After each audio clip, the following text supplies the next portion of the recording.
01505 331 444 or visit alphataxisjohnston.com to download our app or to book online. Alpha Taxis Johnston. We care. Call 01505 331 444 today. Reach Pharmacy offer all the medicines and healthcare essentials you'd expect, including allergy and weight loss advice and assistance, ear health and travel and COVID testing. Reach Pharmacy also have your toiletries, travel and sun care, first aid, supplements, plus baby and pet care too. And with branches in Howwood, Elderslie, Speightstown and Johnstone Castle, as well as Glasgow and Gartcosh, award-winning Reach Pharmacy is your local pharmacy for great service and advice. Click on reachpharmacy.com or find them on Facebook. Groomies and Zoomies is Johnston's newest dog grooming salon, located at 7 Thornhill. We provide full grooms, bespoke grooming packages, nail clipping, walk-in services and specialise in nervous or anxious dogs. We offer a free pick-up and drop-off service within Johnston too. So give your fur baby that VIP treatment and book your appointment today on 07867 528 693 or pop in for a free consultation. Groomies and Zoomies, Johnston's #1 dog grooming salon.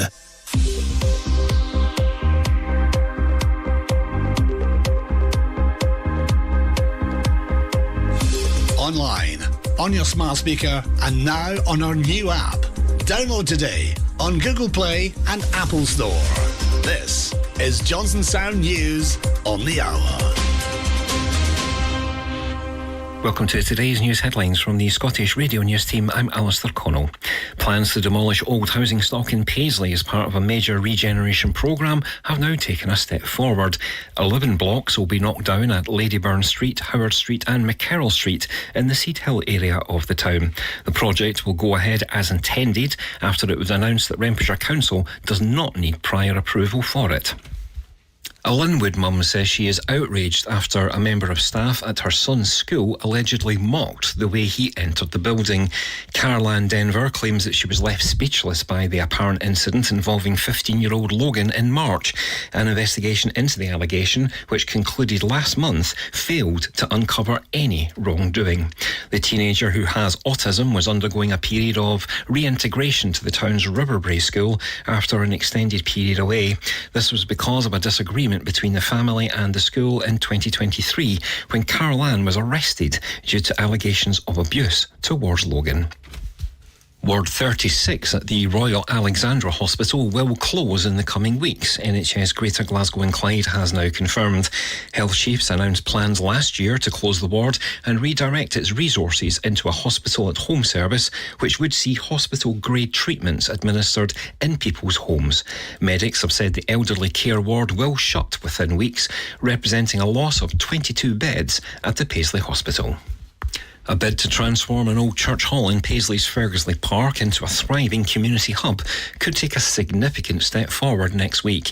Fergusley's Community Development Trust's request for a community asset transfer of the former St Ninian's Church Hall in Blackstone Road will go before Renfrewshire Council's elected members today. They'll be asked to agree to the charity's long-term lease of the facility, which has now lain vacant for many years, for a £1 per annum at the CAT subcommittee. A report which will be considered at the meeting explained that the Community Development Trust proposes to operate the building as a community asset and to facilitate a range of activities and events to support and benefit the local community of Fergusley Park. A football pitch in South Lanarkshire has been wrecked after mindless vandals drove a car over it before setting off fireworks. Images shared on social media by South Lanarkshire Council show heavy tyre tracks over the grass at Hamilton Palace Sports Ground by the site's training equipment. The 7-a-side pitch will not be in use for an indefinite period as a result. The local authority has appealed for MD with any information to come forward. A man's been arrested after a hit-and-run incident in Port Glasgow that left a teenager in a critical condition. The 19-year-old man was walking home from a night out along Ardmore Road near Selkirk Road at about 0100 hours on Sunday when he was hit by a car that failed to stop. That's you caught up. More news in and in. Fancy reading the news? Scottish Radio News are looking for newsreaders. Get full training and support. Free to join. Visit scottishradionews.com. Today's weather from the Johnstone Sound Weather Team, keeping you up to date on all the local weather. It will remain largely dull and cloudy throughout the day with outbreaks of rain, which may be heavy at times, a maximum temperature of 14 degrees Celsius. The outlook for Thursday to Saturday will cloudy with bands of rain and showers, some heavy, passing northeast through Thursday and Friday, largely dry with bright spells and variable cloud on Saturday.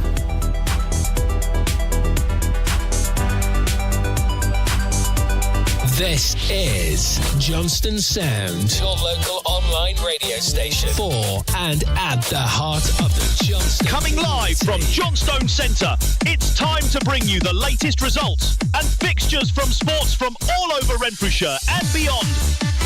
This is Johnstone Sound Scoreboard Spotlight. Hello, welcome to our Scoreboard Spotlight show.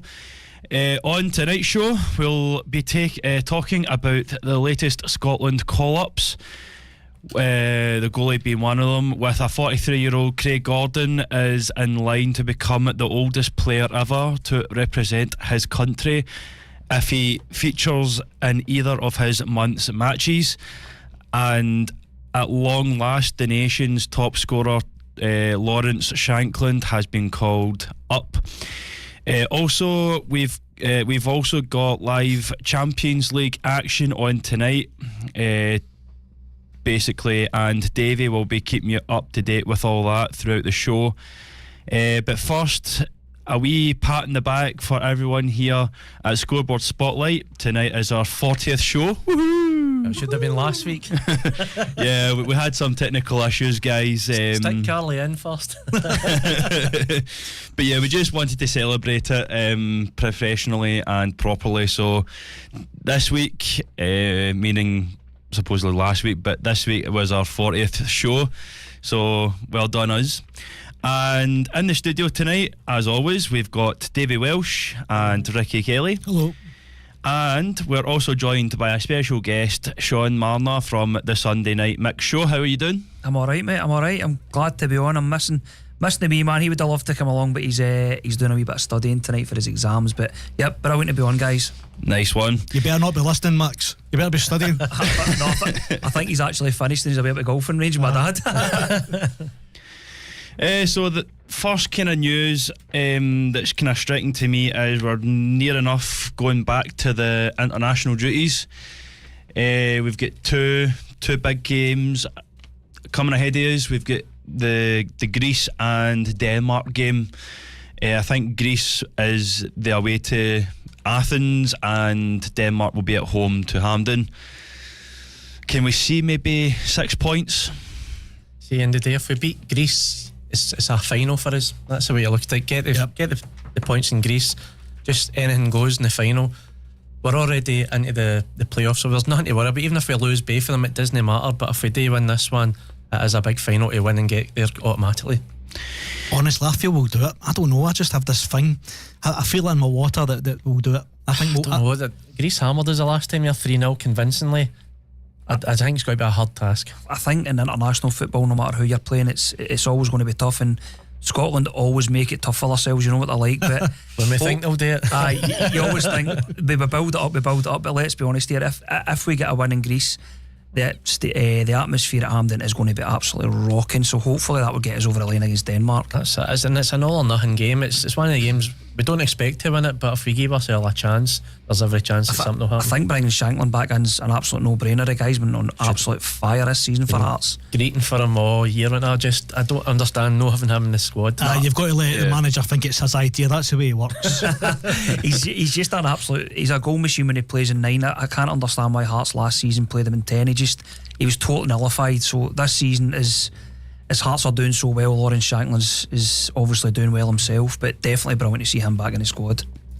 I mean, obviously, since the last World Cup back in 1998, I believe it was held in Mexico, you've really got to push for it to come back. 98 was in France. I was in France. I was going to get confused. The old Brazilian Tom I Lloyd. can remember it. I can definitely remember it.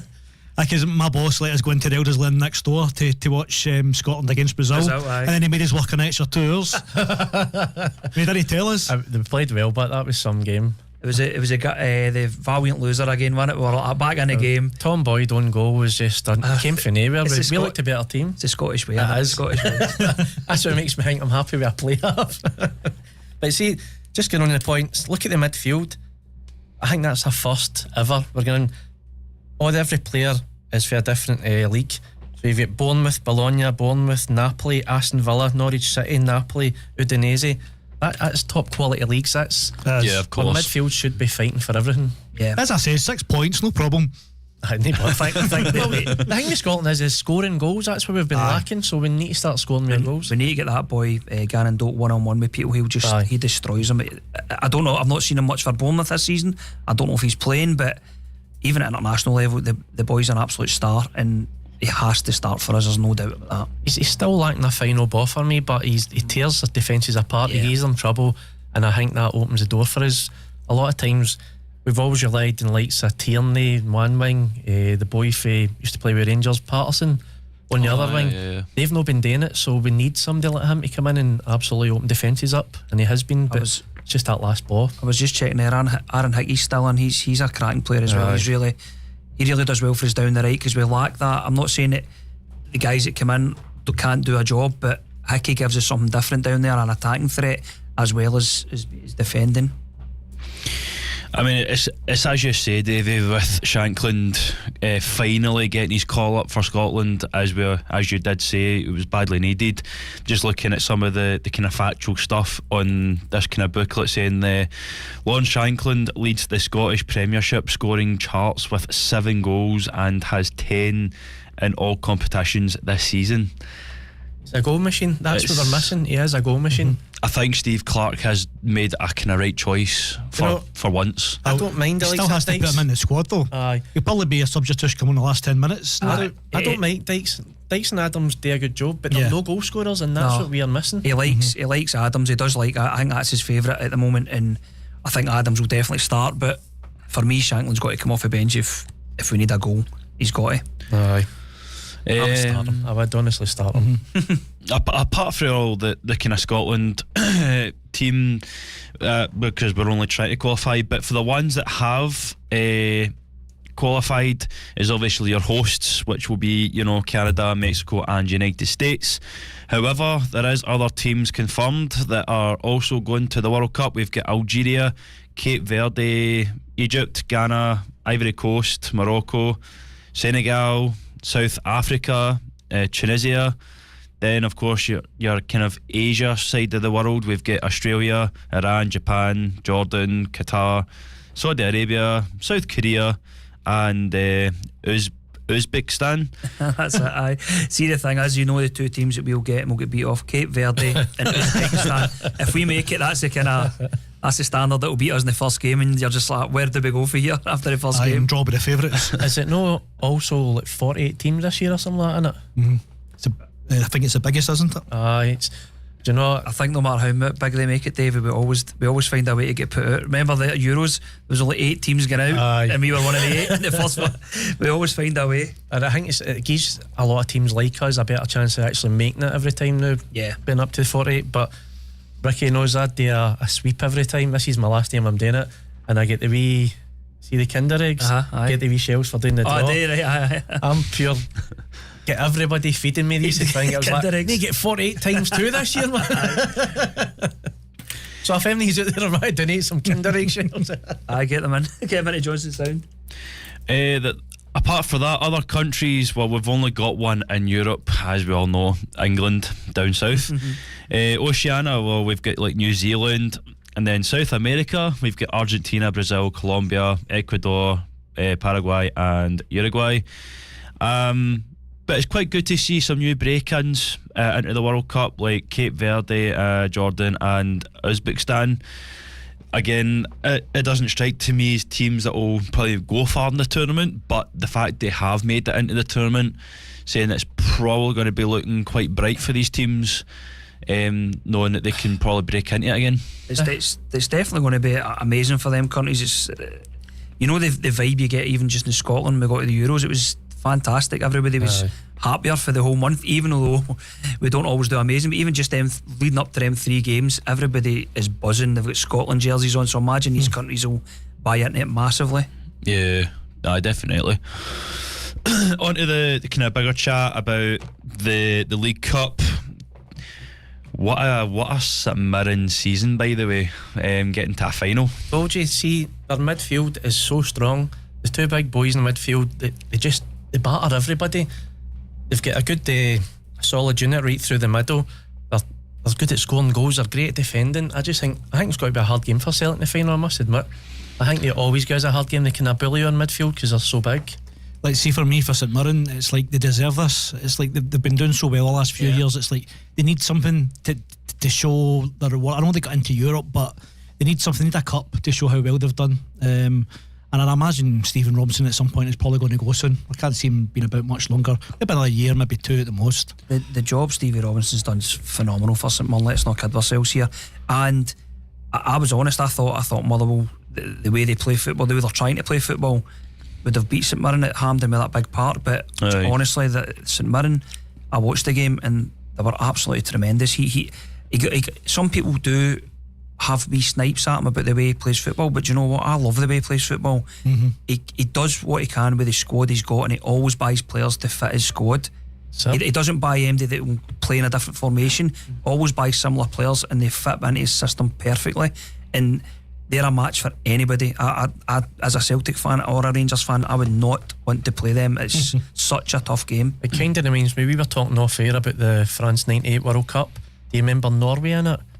Where they still played the long ball. They played like, they said it was ancient football compared to the modern football of that era, but they were good at it, so they still hurt teams. And I think that's like St Mirren, they stick to their own way of playing.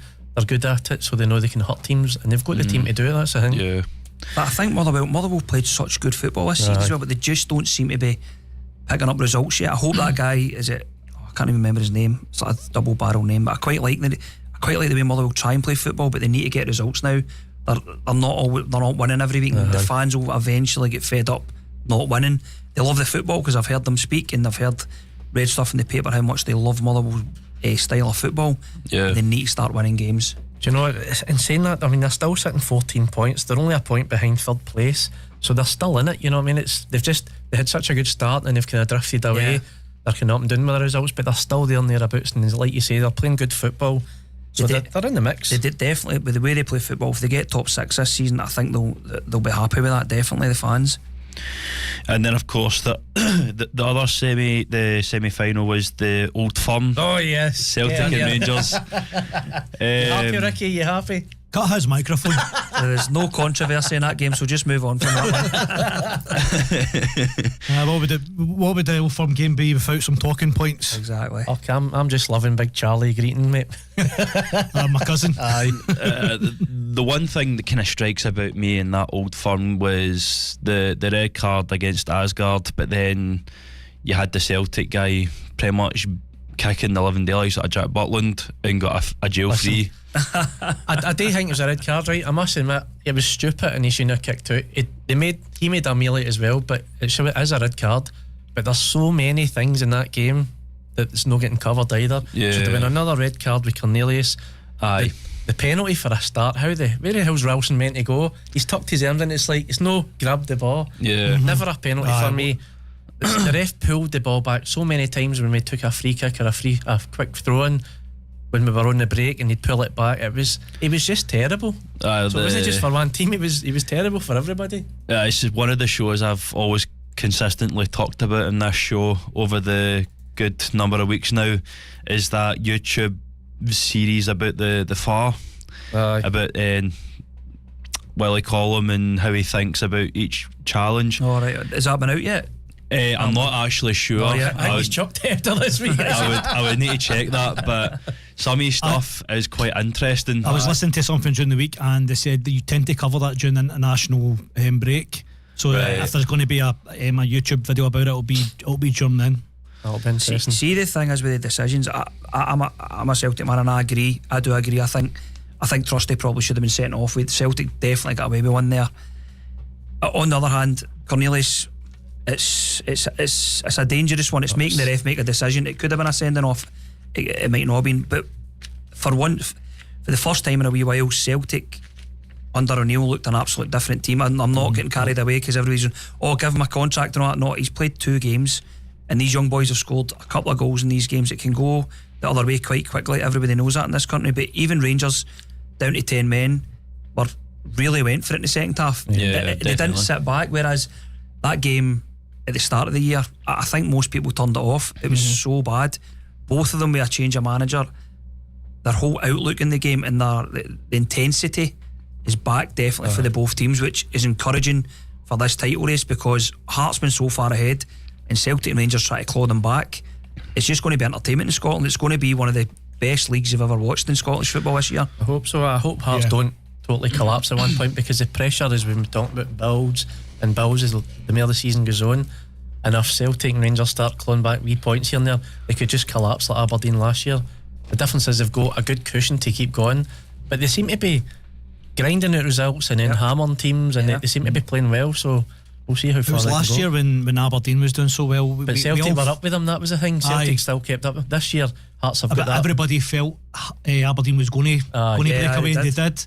But people don't feel that as much. I don't feel that about Hearts. I feel they'll be in it for the long haul. I hope so. It's the squad Hearts have built. The squad is so good, and every player that comes on is just as good as the last, and as a manager as well. Derek McInnes knows this. I know everybody says that. I don't know why he never went for it to Rangers. Everybody says, he knows this league. That's not.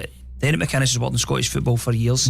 When he was at Kilmarnock, he gave Celtic a game for when I watched. He always knew how to kind of play against these bigger teams, and with Hearts he's doing the exact same thing. And as I says, that they just look terrific going forward. Honestly, the players they bought is incredible. That game against Kelly, they absolutely tore them apart. The last time I seen anybody beat Kelly like that, it was Celtic to win the league, that 5-0, 5-1 game down there. Since then, I've not seen anybody tear Kelly apart like that, and it could have been 7 or 8. They were sensational, and I just think, I knew when it came up to the Celtic game, as I said to Ricky, I think it'll be 3-0. I can't see any way we're beating them now. If that game happened now, I think it'd be a different game. I'm not saying that we would beat them, but it'd be a bigger fight.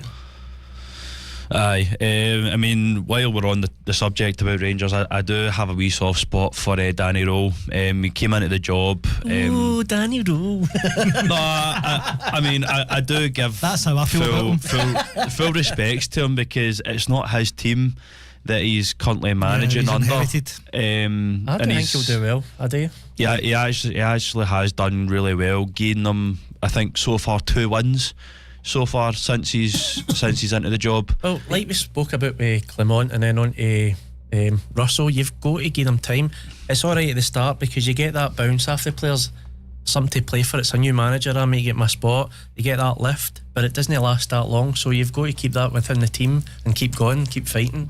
That's the bigger question. I think the way Danny Rowe speaks, he's a clever guy, and as he's come in there and he spoke about winning. At Celtic and Rangers, it is just about winning. See, at the moment, it's nobody cares about your style. Nobody cares. No Rangers fan at the moment. I don't know what they've went through over the last years, but all they want to do is win games, be challenging for titles and be winning cups. See, trying to get a style at the moment, it's never going to happen. He's looked at the team and went, I think we'll be best 3-5-2, and it's worked in one game, maybe not so much in the other game, but he's looking to change things. I think the only thing that worries me as a Rangers fan, and I don't know, Rick, if you think, is the outlay in Chermiti. I don't think he looks, at the moment, I don't think he looks like a Rangers player just now.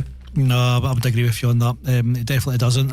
Hopefully, with the new manager in place, hopefully he can adjust and he can blend in with the squad, but it's not looking good at this point. He's definitely a guy that needs a goal. Some players do take time to bed in, but I mean, you could go through lists and lists, but the problem is at Celtic Rangers, you don't get time to bed in. It just automatically, like Sean says, gets a goal, that might defrost him a little bit and get into it. See a couple of he had a few chances. I mean, he gets here and thereabouts. He's just not been bagging any goals. He just needs one to kind of a couple just to hit off him and go in, and then that'll be him with his confidence will come back. But I think the Rangers fans are looking on it as it's a massive outlay of money. It's like the second highest player they've ever spent, and the track record wasn't great. So he does need to start scoring eventually. Do you know what I mean? They are looking for something better from him. I think that's the problem as well in Scotland. When you've put that much money out for a player, you're expecting a superstar. So if you've got a player and he's not looking good, that's extra pressure on you right away. That's Foden scored for Man City there. He's already missed a sitter. That's him 1-0 up. Nice one. So on to kind of the more European side of things, I believe we're back in action with Celtic going over to Midtjylland and Rangers at home in Ibrox playing Roma. And the Conference League, we have our Aberdeen playing the AEK Larnaca. I can't mind the first legs. How did they actually go, the first legs? Because I think some of the Scotland, if not all of them, didn't really win their games. Don't think they did. It's been a mix for us. Rangers haven't won any games yet, and Aberdeen, they've not done great, but they've put up a fight in a couple of games. Yeah. They were unlucky in the first. Who was it they played? It was a right good team they played. And Braga. Celtic played Braga. No, the Aberdeen game. Aberdeen, I can't remember who they played. They picked up a win, but they nearly got a draw. I can't remember who it was they played. But looking on the Europa League and the Conference League this year, I think for the Scottish teams it's maybe just, I don't think they were both, any of them were prepared for it. Aberdeen haven't been doing great in the league. As you can see, they're 9th in the table. Celtic and Rangers were quite a bit all over the place at the start of the season. So I just didn't think they were prepared for Europe. I think if Celtic and Rangers get a point this week in these two games, I think that'd be a bonus for them. And if Aberdeen get anything in Europe, it'd be an absolute delight, because you do want to see Aberdeen try and get something instead of the two Scottish teams with the bottom of Europa League and the Conference League. Midtjylland are flying. I don't really expect us again. If we get a draw, that's a bonus. Yeah, I think this is a week that Rangers need to win. I don't think Roma are a really strong team anymore, so I think they've got a chance, but they need to get something out of that game. Aberdeen, I think it's just experience this year for them now, to be honest. Yeah. AEK Athens was the team you're talking about, wasn't it? Aberdeen. Larnaca. Was that not AEK Larnaca? Aye, Athens was the last game. I think they beat. Was it one before that then? I think it was the one before that. They done well, but European football, as I said, is just so hard. These teams are, I think, Midtjylland and things like that are well into their season. Obviously we are well into their season, but I just think Europe's a step too far this season for Celtic, Rangers and Aberdeen. I just think the chaos at the start of the season has put them right back. For me, it's all about the next two games for Celtic. I think if they can get even 3 points at the two games, I mean, they're sitting 21st now, they can make it into at least the playoffs. Yeah. Rangers really need to turn it now, or that's it. I can't see them getting anywhere near it. But Aberdeen, I don't think, unless they've got some easy games, which you don't really get in Europe, especially when you're Aberdeen, Hibs, Hearts, I don't see them climbing that table at all this year. Right, we'll just have our usual break with adverts, and then we'll be coming in to talk about the Premier, which will be quite a tasty subject to talk about, but we shall see you in a wee couple of minutes.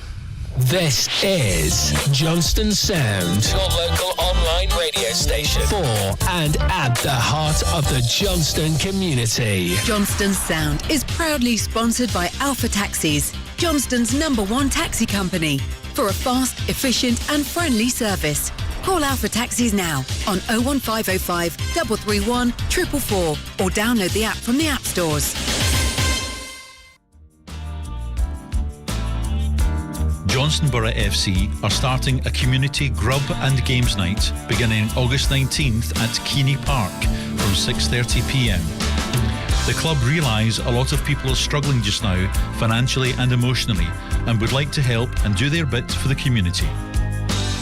The Borough invite people and families to come down to their club on the 19th to enjoy a bite to eat, play some board games and socialise. And this is a free event. That's 19th of August from 6:30pm for grub and games at Keeney Park. Look forward to seeing you there. Okay, welcome back. So, Davey, we were just talking about off air. We're going to do the predictions. Aye. Just while Sean's here, we'll get his predictions and see if he can win the week. Oh my goodness. Ricky was right there. He's just texted me to say it was Shakhtar Donetsk with Aberdeen. What a game that was for Aberdeen, by the way. I think they scored a goal yet. I think they scored 2 or 3 in that game, wasn't it? 3-2. 3-2. Aye, they gave him a right good game. Aye. Right, so we'll just get into it. So Falkirk Livy, I've got 1-1, Ricky. I'll go for I'll go for 2-1 Falkirk. I'll go with a 1-0 Falkirk. 1-0 Falkirk. Sean? Yep, I'll go 2-0 Falkirk. 2-0 Falkirk. And you've got, this will be a good game, St Mirren Hibs. I've got 2-1 St Mirren. I'll go 1-0. 1-0 St Mirren. I'll go for 2-1 St Mirren. I think it'll be a draw of a 2-2. 2-2. Okay, now we've got Aberdeen Motherwell. I've got 3-0 Aberdeen. I think a 2-2 draw. I'll go for 2-1 Motherwell. Be away one. A wee away win, yeah.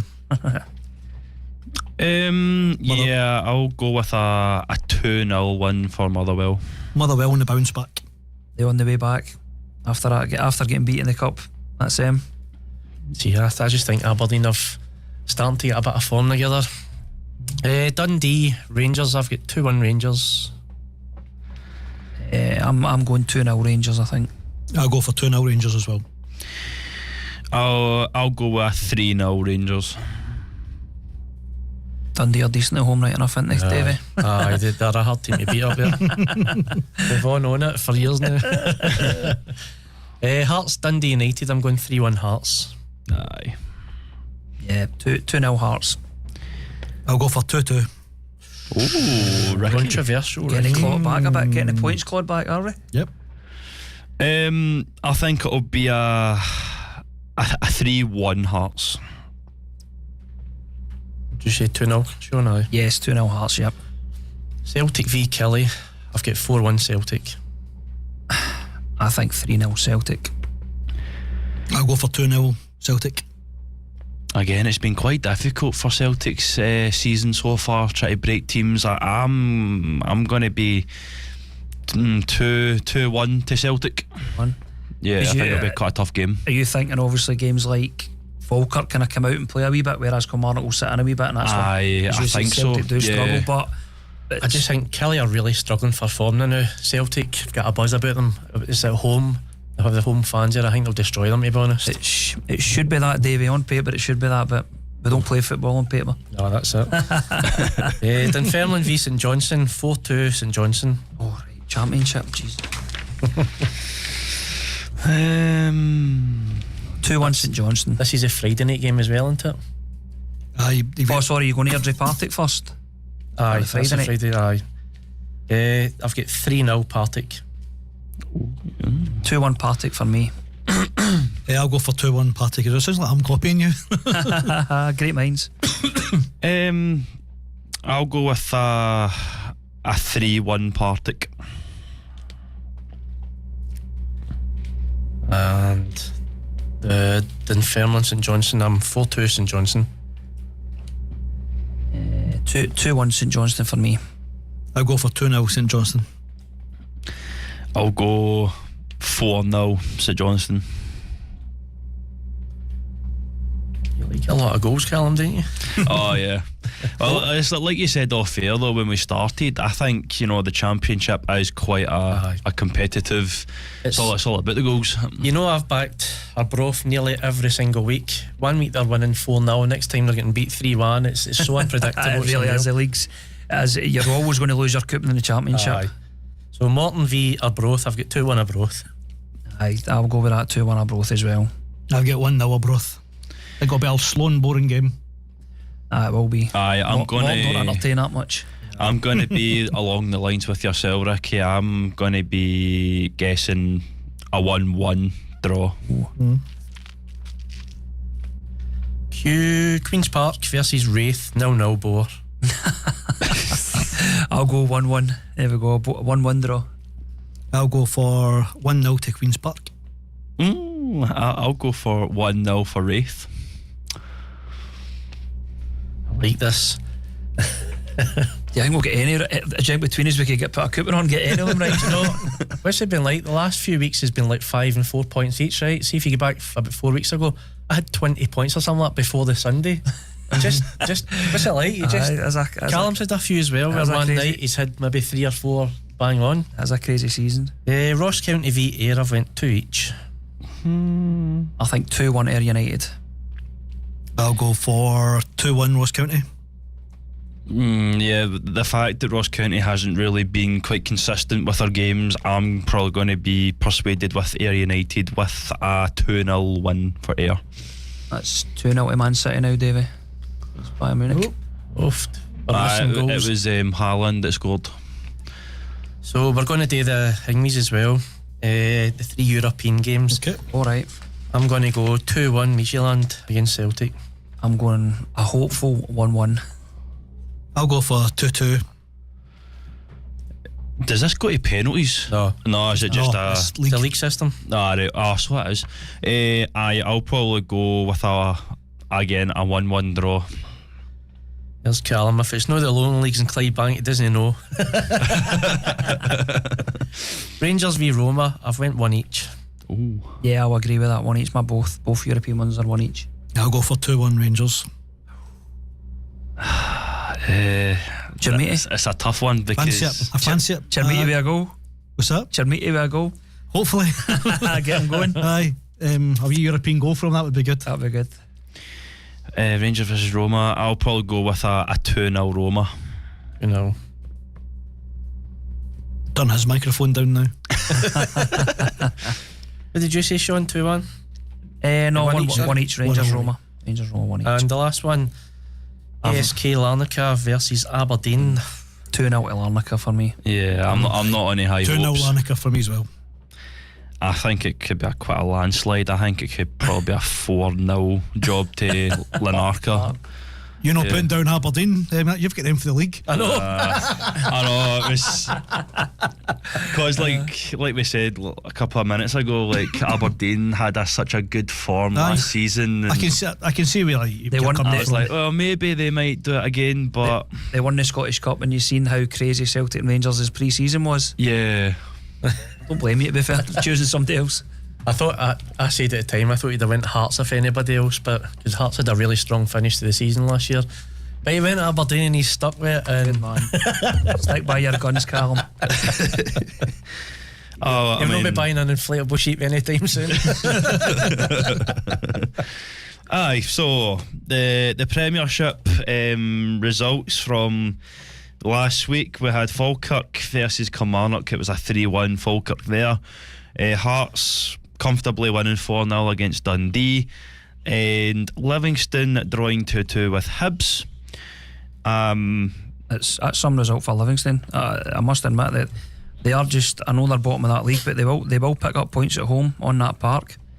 Hibs are a decent team to watch. I say sitting in third in the league, but Livy, they just find a way to start picking up points as the season goes on. Davy Martindale's done it for years. Just picks up the points when he needs to. And then I know it's probably going to, for me, it will be between Kilmarnock, Dundee and Livingston are down there just now, but he's definitely got the experience of being in that dogfight. I hope it's Kelly. I absolutely hate Kelly. No, you're right about Livy. And the thing is with Hibs are such an up and down team this year. Started off so well, then drifted away. Obviously Hearts took over, but they're still hanging in there. But they're just win a game, lose a game, draw a game, win a game. Yeah, they're really inconsistent. You would be driven mad if you were a Hibs fan, honestly.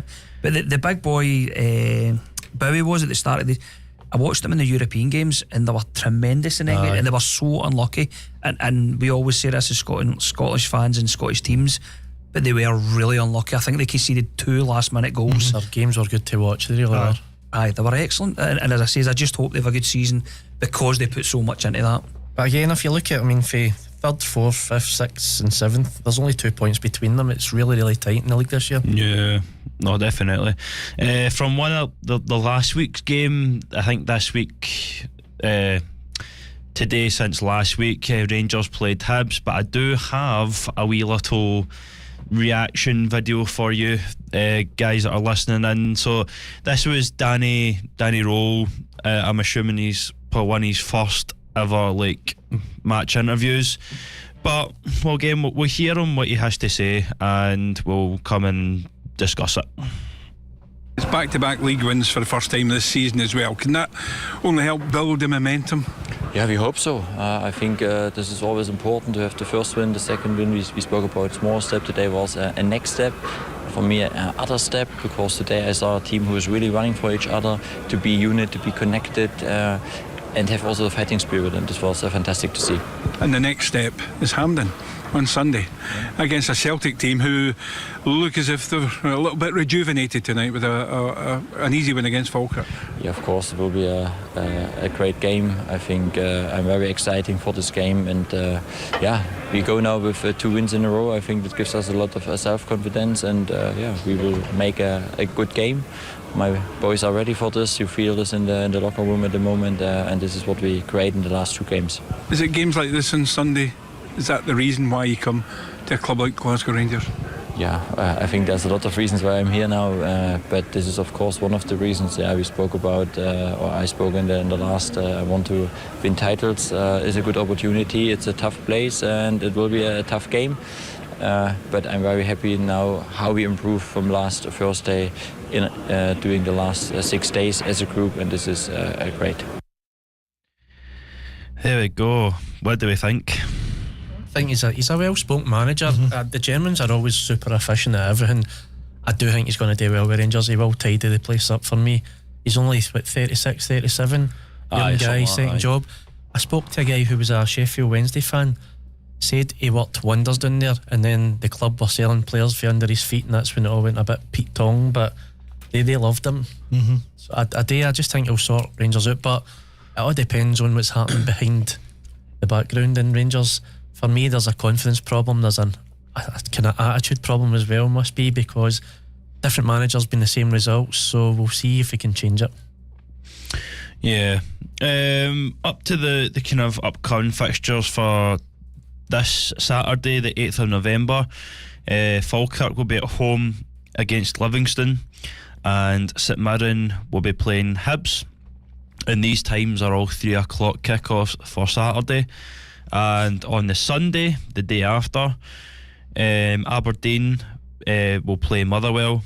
Dundee will go, they'll be at home to play Rangers.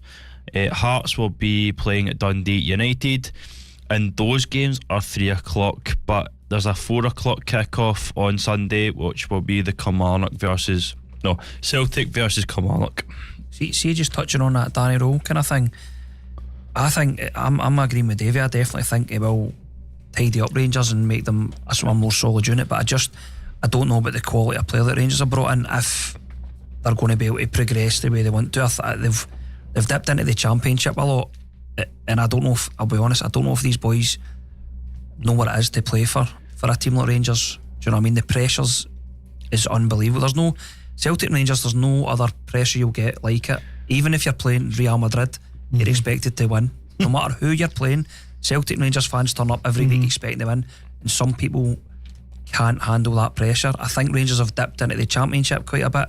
Maybe inexperienced players that haven't played in the European level either, and playing that many games that quick. I know the Championship you play loads, but the level of game going into Europe and playing in the Scottish League, it's tough. I don't know if Danny Rowe will maybe get January to bring a couple of his own bodies in. I don't know the financial situation with Rangers. Can they financially back them? That's a big question, because if you even look back to the summer, everybody says they really backed him. He spent 30 odd million, but they also brought in just about the same amount, so there wasn't a lot of outgoings. Is he going to have to try and do that? January's a hard time to sell and buy. I just don't know how they can move on, Davey. I don't think MD's setting the heather on fire to be able to say we could sell them, but I do think the new manager deserves maybe 2 players of his own. I think he will need to have a say and say, look, I need A and B, I need them 2 players to come in. He needs to get somebody. Sometimes it only takes 1 or 2 players to change a team's mentality. If you've got a couple of winners that are doing it, somebody scoring goals every week, maybe a midfielder that can win a game for you, or somebody that just keeps the defence solid. So it depends what he's got up his sleeve. I don't know about you, Ricky, but do you expect a striker to come in? Because you've got Chermiti, Danilo and Majowski, and none are really firing at the moment yet. And I'd imagine he'd want to get his own in, and I would think that when Danny would be sought after. I imagine a lot of clubs would want to get him, and I imagine if he spoke to the Ibrox directors that he's got money. I would think that he's got money, that he's be able to bring in his own players. He's been told that, hopefully. He definitely need to get something out of his own. He needs to have his own feel about it. And I do think, alright, he might not have been the number one choice, but Ange wasn't the number one choice at Celtic when he came along. Let's not kid on here. He wasn't. So Danny, I do like the way he's started his business with Rangers. For Rangers fans, I think they should be encouraged the same way Celtic fans should be slightly encouraged with Martin O'Neill, but not getting carried away. Maybe it comes into contacts as well. Going back to Germany, getting players on loan that he knows is a good player but no playing with their clubs now until summer comes along. So I think January is a really, really hard time to beef your team up, especially to try and win. I was going to say that. Loan deals. I was going to say that there'll be some loans coming in, I would imagine. Yeah, especially if they don't have. I would think so. You, Davey, you're sounding like a Celtic board there. January's a really hard time. Top well, been listening to Lowell for. You got another job on the side. We've had it so much; it's ingrained in your brain. I'm going to make sure I've read it right. Alright, so we'll just dive into the Championship from the Saturday's results. The Arbroath winning 3-0 against Ross County.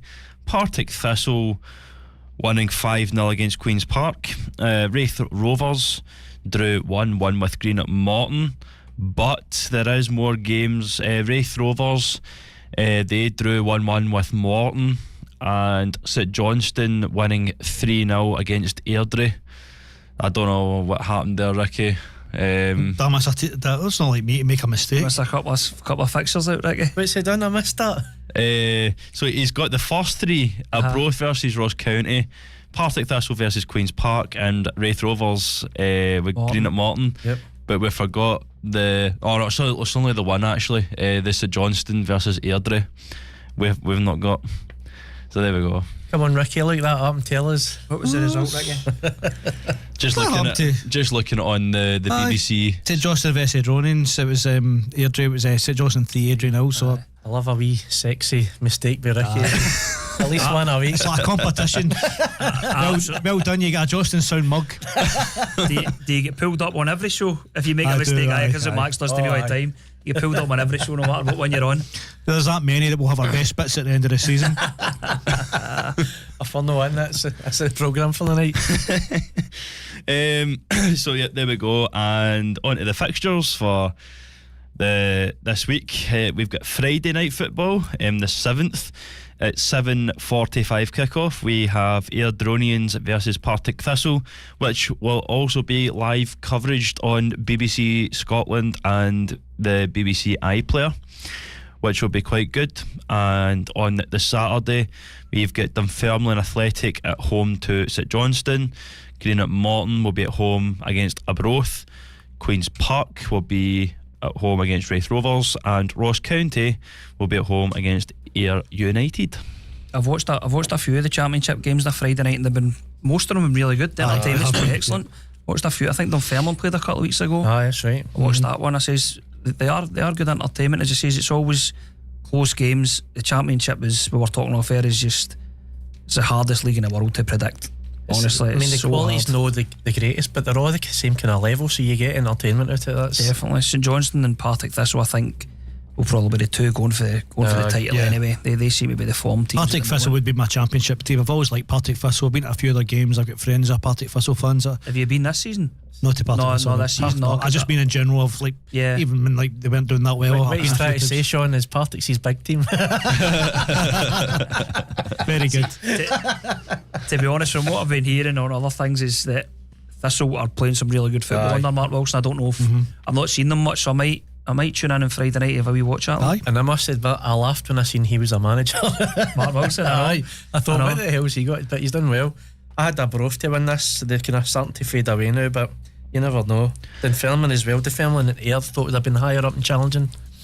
This is the kind of favourite time of the season where it's like under the lights and you get a whole different atmosphere. Yeah, definitely. It's one of the kind of best seasons in a season you can get.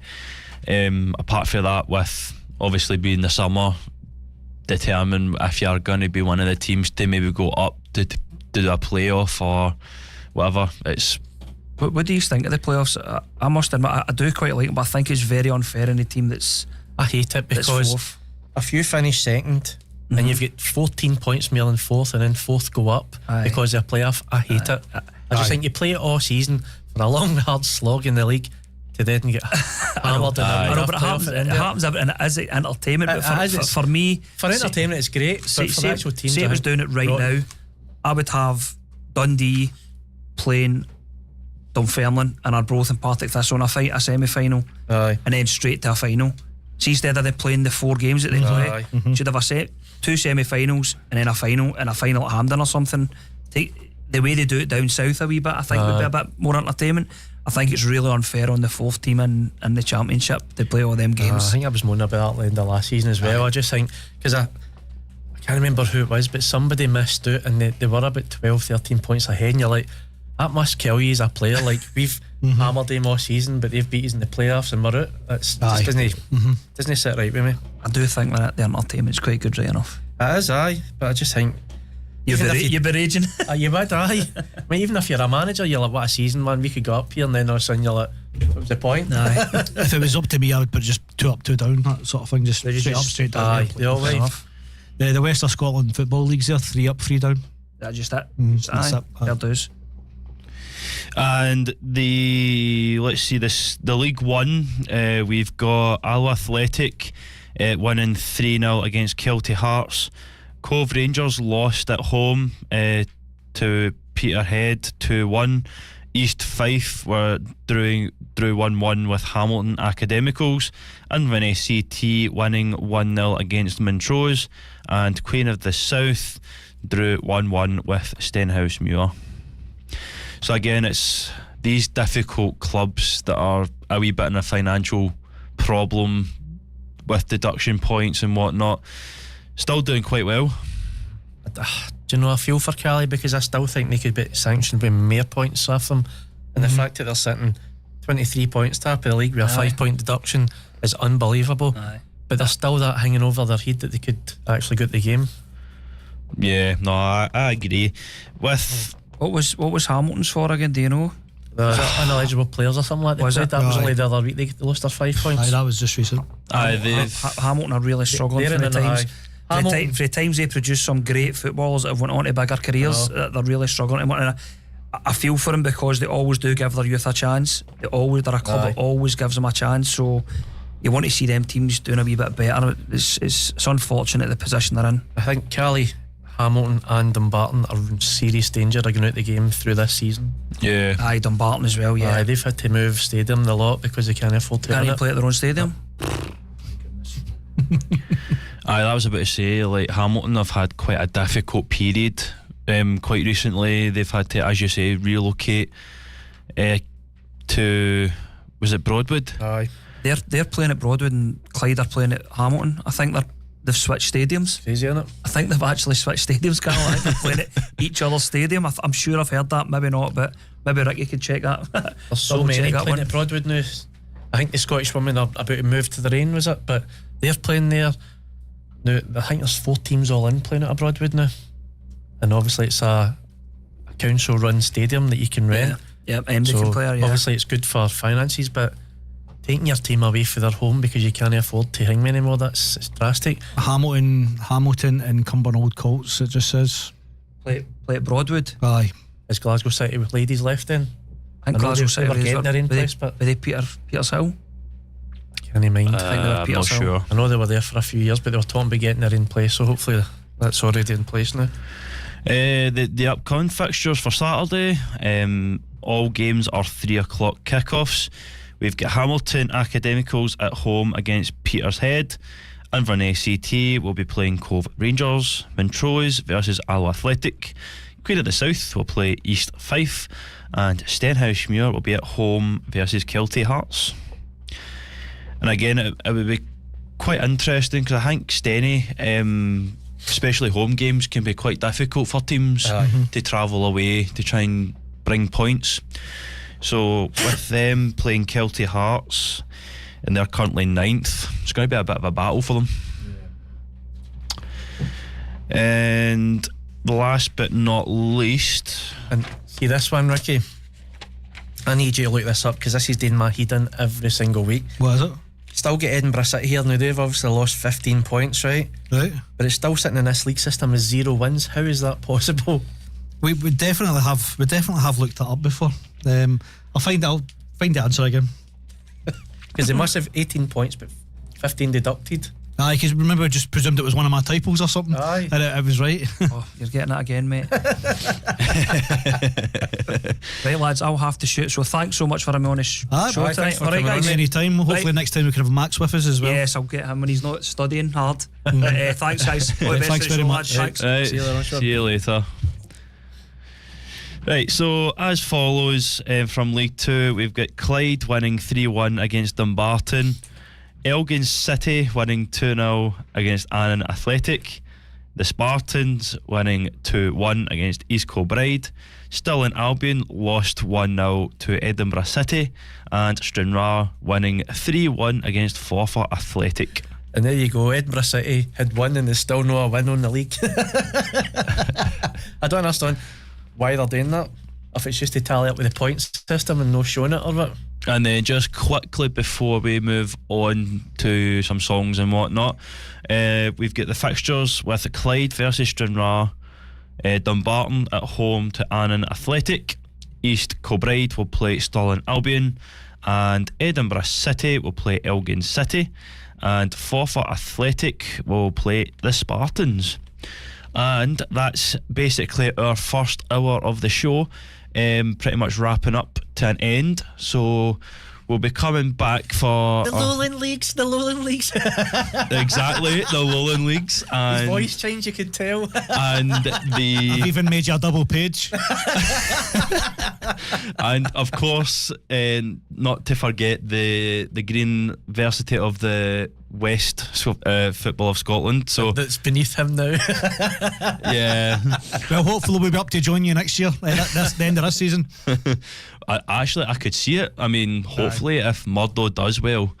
But again, we'll talk more in depth about the West of football and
friendly service to Johnstone and the surrounding areas. Alpha Taxis Johnstone have been serving the area for over 50 years. Travel with Alpha Taxis Johnstone, Johnstone's #1 taxi company. Call 01505 331 444 or visit alphataxisjohnston.com to download our app or to book online. Alpha Taxis Johnstone, we care. Call 01505 331 444 today. Reach Pharmacy offer all the medicines and healthcare essentials you'd expect, including allergy and weight loss advice and assistance, ear health and travel and COVID testing. Reach Pharmacy also have your toiletries, travel and sun care, first aid, supplements, plus baby and pet care too, and with branches in Howwood, Elderslie, Speightstown and Johnstone Castle, as well as Glasgow and Gartcosh. Award-winning Reach Pharmacy is your local pharmacy for great service and advice. Click on reachpharmacy.com or find them on Facebook.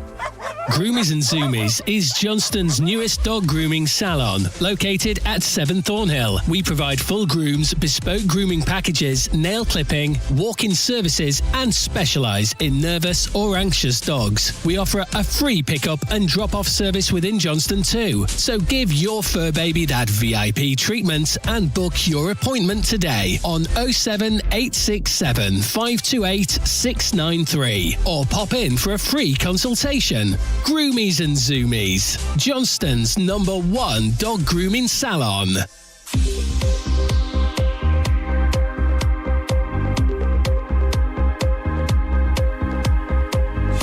Online, on your smart speaker, and now on our new app. Download today on Google Play and Apple Store.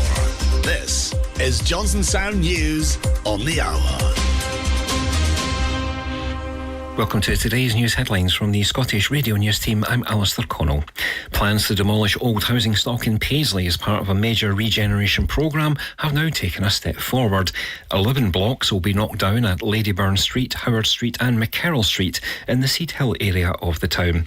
The project will go ahead as intended after it was announced that Renfrewshire Council does not need prior approval for it. A Linwood mum says she is outraged after a member of staff at her son's school allegedly mocked the way he entered the building. Caroline Denver claims that she was left speechless by the apparent incident involving 15-year-old Logan in March. An investigation into the allegation, which concluded last month, failed to uncover any wrongdoing. The teenager, who has autism, was undergoing a period of reintegration to the town's Riverbrae school after an extended period away. This was because of a disagreement between the family and the school in 2023 when Carol Ann was arrested due to allegations of abuse towards Logan. Ward 36 at the Royal Alexandra Hospital will close in the coming weeks. NHS Greater Glasgow and Clyde has now confirmed. Health chiefs announced plans last year to close the ward and redirect its resources into a hospital-at-home service, which would see hospital-grade treatments administered in people's homes. Medics have said the elderly care ward will shut within weeks, representing a loss of 22 beds at the Paisley Hospital. A bid to transform an old church hall in Paisley's Fergusley Park into a thriving community hub could take a significant step forward next week. Fergusley's Community Development Trust's request for a community asset transfer of the former St Ninian's Church Hall in Blackstone Road will go before Renfrewshire Council's elected members today. They'll be asked to agree to the charity's long-term lease of the facility, which has now lain vacant for many years, for a £1 per annum at the CAT subcommittee. A report which will be considered at the meeting explained that the Community Development Trust proposes to operate the building as a community asset and to facilitate a range of activities and events to support and benefit the local community of Fergusley Park. A football pitch in South Lanarkshire has been wrecked after mindless vandals drove a car over it before setting off fireworks. Images shared on social media by South Lanarkshire Council show heavy tyre tracks over the grass at Hamilton Palace Sports Ground by the site's training equipment. The 7-a-side pitch will not be in use for an indefinite period as a result. The local authority has appealed for MD with any information to come forward. A man's been arrested after a hit-and-run incident in Port Glasgow that left a teenager in a critical condition. The 19-year-old man was walking home from a night out along Ardmore Road near Selkirk Road at about 0100 hours on Sunday when he was hit by a car that failed to stop. That's you caught up. More news in and in. Fancy reading the news? Scottish Radio News are looking for newsreaders. Get full training and support. Free to join. Visit scottishradionews.com. Today's weather from the Johnstone Sound Weather Team, keeping you up to date on all the local weather. It will remain largely dull and cloudy throughout the day with outbreaks of rain which may be heavy at times, a maximum temperature of 14 degrees Celsius. The outlook for Thursday to Saturday will cloudy with bands of rain and showers, some heavy, passing northeast through Thursday and Friday, largely dry with bright spells and variable cloud on Saturday.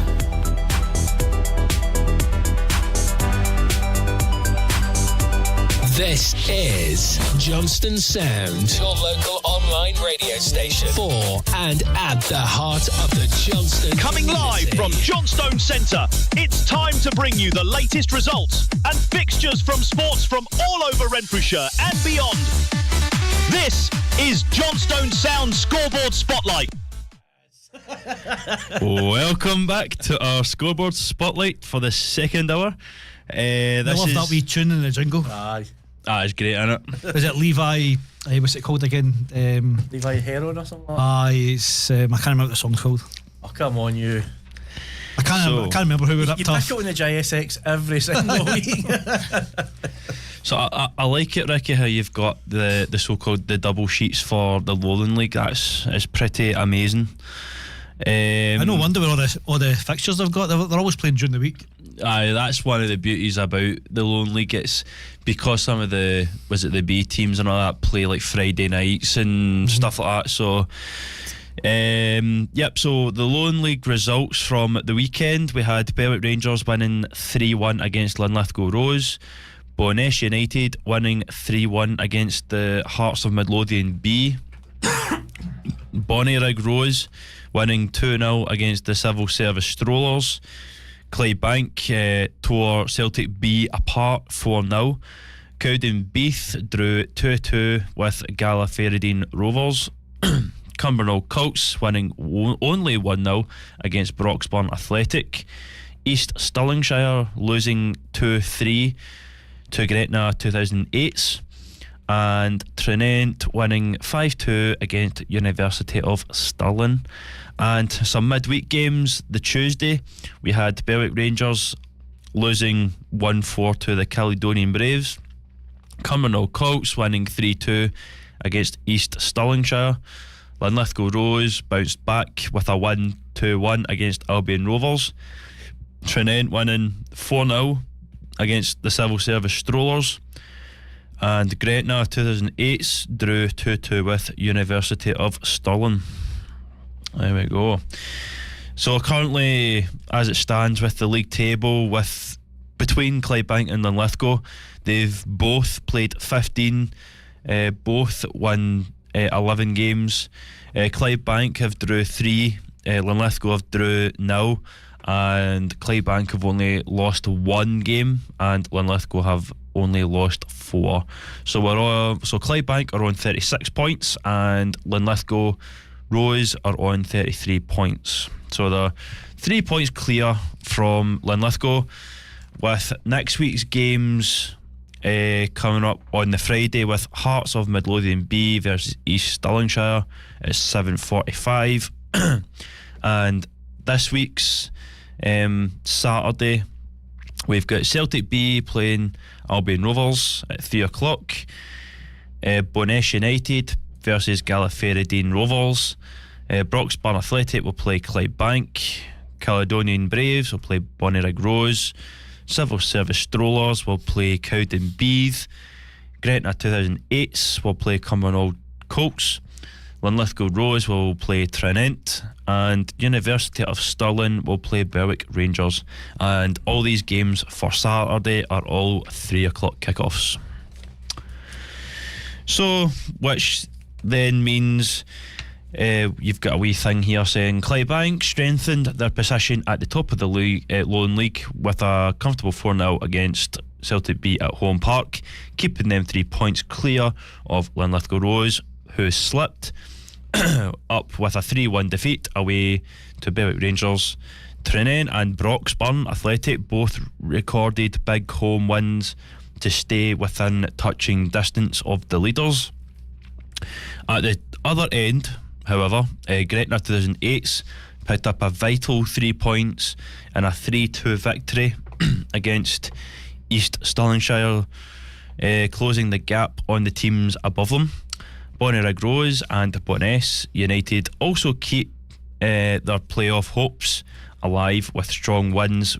Meanwhile, Cowdenbeath and Gallifreydine Rovers shared the spoils in a 2-2 draw, and Berwick's win moves them up to 11th, levelling on points with Cowdenbeath, while East Stirlingshire remain rooted to the bottom of the table on just 7 points.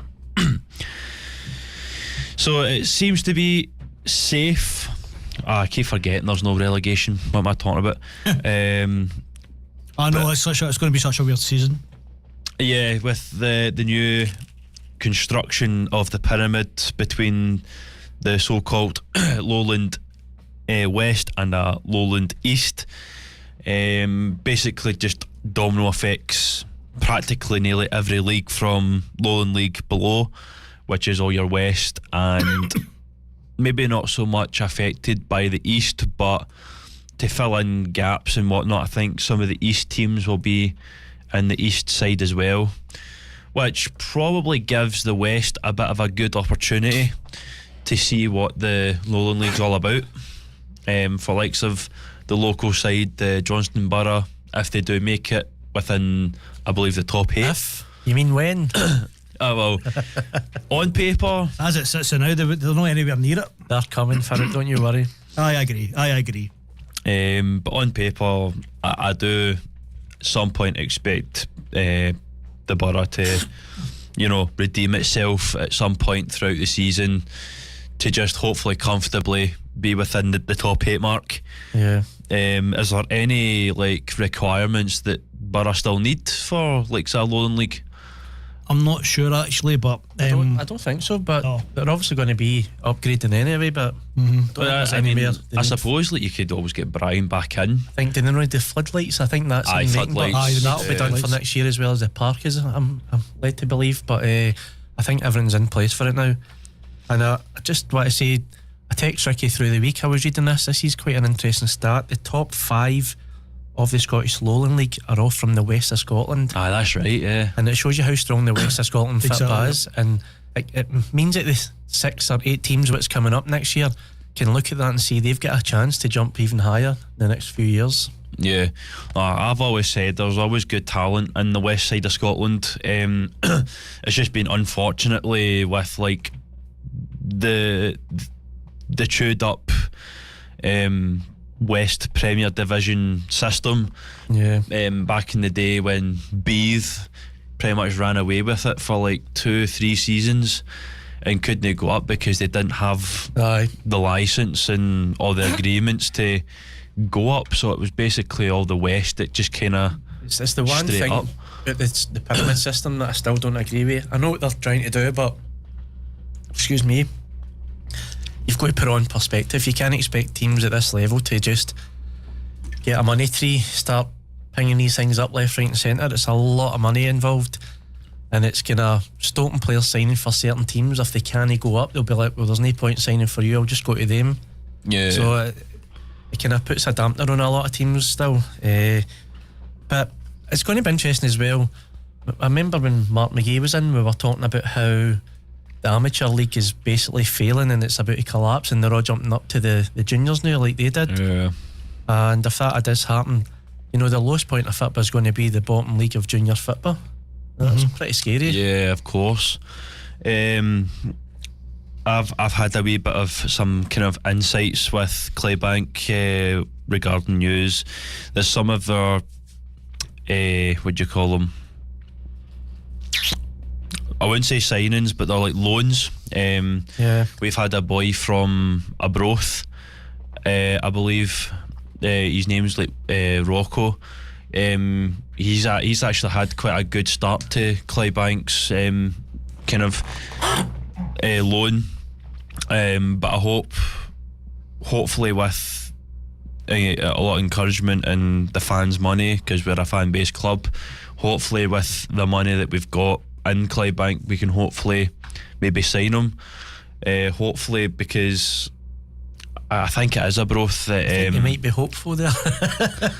Well, I've always got to be a bit optimistic, but the fact he wasn't really getting game time in a broth, he get a chance to go to the pro leagues, he'd be daft if he didn't. Why would you go back to Beath when I don't think they're at the top 6 either, are they? No, quite far down. So why would you not stay at a team that's got a chance to get into professional levels and get back down to that level? 15th. Yeah. What else? We've also had another a loan signing from Albion Rovers with the very young player that plays on the wing. Can't mind his name, but he's had really quick spells with teams. I think he started off at Rangers when he was about maybe 15, 16, but he bounced team after team.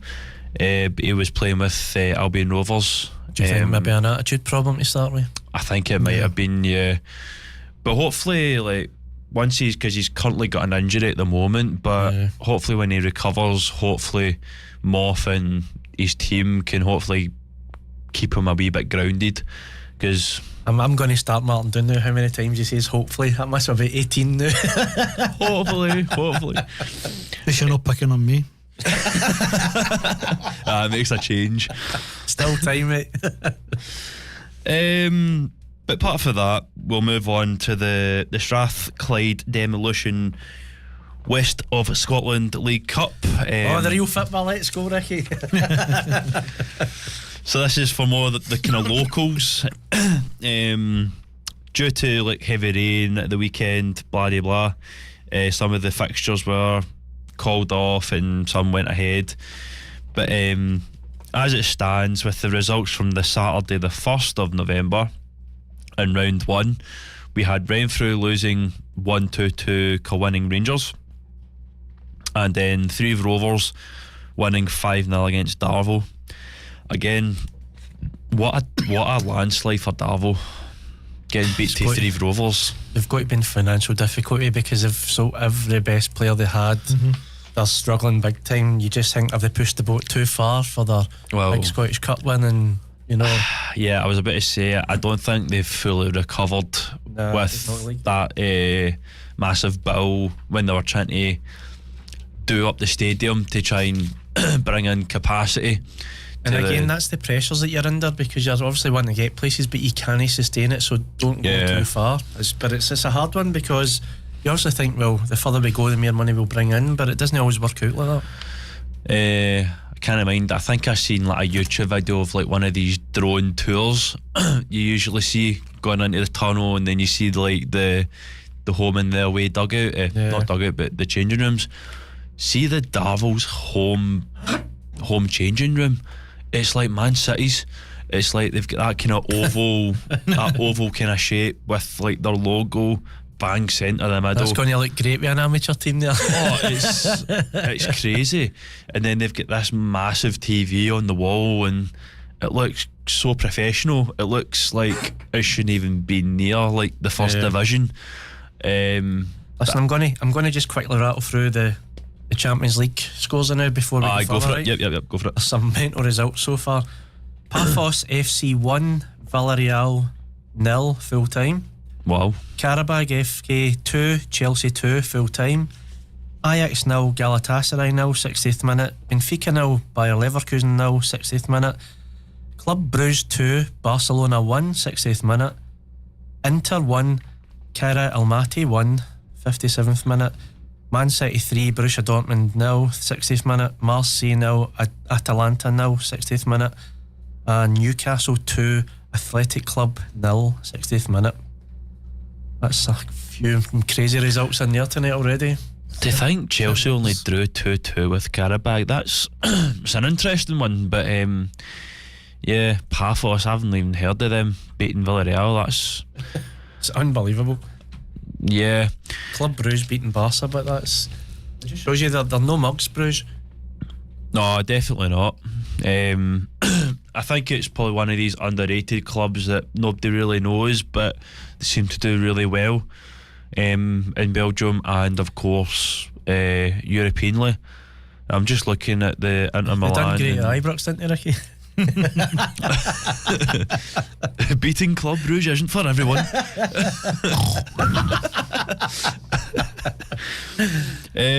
Aye, back to the nitty gritty with the Strathclyde Demolition West of Scotland League Cup.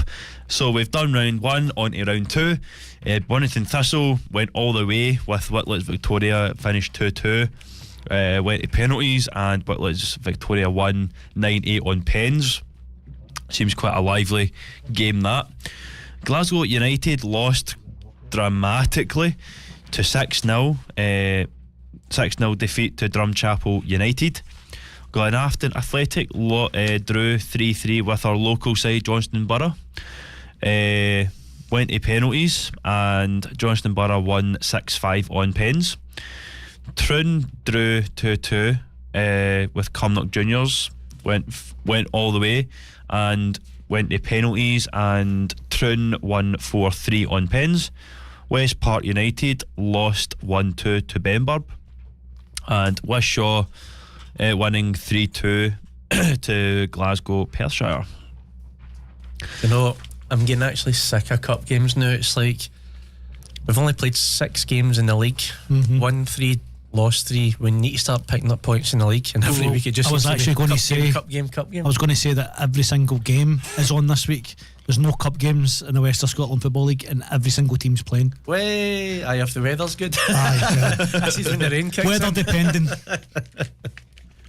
See, this is, I think, from this time last year we discussed if, you know, like Astro was the way forward. Yeah. But for me, again, the Borough should always be grass, right? Yeah. That's where finals were held for kids and all that as well. Why did they not take the other park down at the public park and turn that grass into an Astro as a backup? You know, they could use it for training, keep the park good up there. Yeah. Use it when it's. But I know it's better for getting games played, so you'll not get a backlog. But everybody wants to play in grass. Yeah. And if you've got a park, it's a great day, and you know a grass park would be great that day. You'd want to play grass to then go into play 5G park. I just think it's a hard one, but it's all down to finances as well. Isn't it? I mean, maintaining 2 parks. Well, it's not really much maintenance in a 5G park, and plus it would make money renting it out when they're not using it, so that would pay for itself, I think. I mean, again, it is only rumours and speculations at the moment, but I was looking at Thorn's new development for their facilities and it actually looks quite good. They've got about 5 a-side pitches, and they've got maybe 2 or 3 11s. Yeah. It's going to be looking quite massive. And there you go. Looks awesome. There was a thing with they're getting a brand new big 5G park, isn't they? So how did they no ground share with the Borough and use both parks? Controversial. Well, listen, whatever works. But I can't wait to see the 2 developments finished. I think they're going to look fantastic, and it's been well needed. Before we knew about this, me and Ricky were talking about it, weren't we? How Johnstone, this kind of Renfrewshire area, really needs something like that, and there you go, 2 of them are on the go now. Yeah. See, before we get any further, I meant to write this down. I've just remembered because you were talking about it there. But the Thorn and Borough play on Friday again. Yeah, they play in the Development League. Right. So this is going to be played in Fergusley. So that should be quite good. I hope they've got more than shin pads on. Right, on to the proper topics, the West of Scotland football leagues. So the first one is the Premier Division. For any of those that don't really know these divisions, the Premier Division's the top, and I believe there's 4 divisions below them. So as follows with Premier Division, 5 games were called off to heavy rain, which means they'll probably need to play them at some point throughout the season. But there was only 1 game that went ahead, with Arthurleigh drawing 1-1 with Drumchapel United. And the fixtures for Saturday, weather permitted as well, we've got Cumnock Juniors at home playing Beath. Drumchapel United will play St Caddocks. Hullford United will play Pollock. Johnstone Borough will play at home to Rutherglen Glencairn. Kilwinning Rangers will play Auchinleck Talbot. Renfrew will play Glenafton Athletic. Shotsball and Accord will play Arthurley. And last but not least, Troon will be at home against Largs Thistle. I think the Troon Largs will be some game there. It's second v fourth place, and Yeah, we're big going one. well. And do you remember start of the season how we were slating Largs and how bad they were, and it looked as though they were at death's door, and just as well as no relegation. There they are, up there to fourth place now. Yeah, I mean, I wouldn't want to be going to a seaside in the middle of or the start of November. Seems quite chilly and just need to get your deep coat on all over. if I remember rightly, it's quite an exposed park, so it's like quite chilly. It looks quite tasty ties like yourselves, the local side playing Rutherglen Glencairn. They've been they've not been great, but they're alright, you know. Cumnock Juniors again. That's just if the game's on. I've got bad feelings that the games are going to, a lot of them are going to be off, but hopefully it is, because the Borough really need to start picking up league points. I know the Cumnock Juniors play Beath. That game will be on because they're Astro, but it's all like I said last year when, you know, we were stuck in that league for God knows how long. Cumnock are always a hard team against at home, with the atmosphere and their pitches and whatnot. It's always quite a good atmosphere over at Cumnock. Before you move on, I was going to ask you, David, do you know why Luke Scullin wasn't playing in the goals for Borough? Oh, I seen him on the bench. That was a weird one, but maybe they're just resting him. He could Played be a lot of games, maybe a niggling injury or something like that, I don't know. But Evan Curry was on. It was obviously good to see him get time, and he did well. He played well, aye. And he saved the last penalty, and aye. Well, like, just like every resting well team, enough. Like every team, you've got to get games. If you've got a keeper sitting there all season not playing any games, what use is he? And then when you bring him in, you slate him because he's not had a good game. You need to be playing games. So I think maybe Murdo's just thought, get him on for this cup. Hopefully that's what it is. Aye. Look, he's a great keeper. He is, and he's probably not go further because he's height. Do you know that way? A lot of people look for big keepers, but the agility on that boy in the final, he was tremendous. He put off some of world class saves. It was unbelievable. But yeah, I just think that we've still got this kind of thing in Scotland where you've got to be taller, you've got to be bigger kind of thing, and it shouldn't be like that. If you're a good keeper, you're a good keeper. I'm just looking through some of the European football. The new updates are in. So Ajax are now getting beat 2-0 against Galatasaray. Benfica are losing 1-0 to Leverkusen. That was a quick 2 goals. Yeah. Club Brugge are now winning 3-2. Lincoln, you'll miss it. Against Barcelona. We're also Inter Milan are 1-1 still with Kairat. Man City score. And Man City are now 3-0 up against Dortmund. Marseille are now losing 1-0 against Atalanta, and it's still 2-0 to Newcastle against Athletic Club. Tell you, that's 6 quick goals in 7 minutes.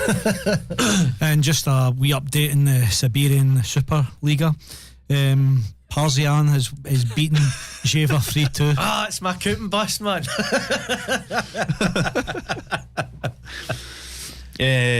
I was going to say, like, for likes of like Talbot in the Premier Division, as well as many others, depending, like Cumnock and all these kind of teams, do you think they're going to want to go up to the Lowland West? Or are they going to just want to go back? Aye, that's a good point. Do you think there's any teams out there that doesn't want to go up? Aye, I think teams that are financially struggling don't want to make the jump.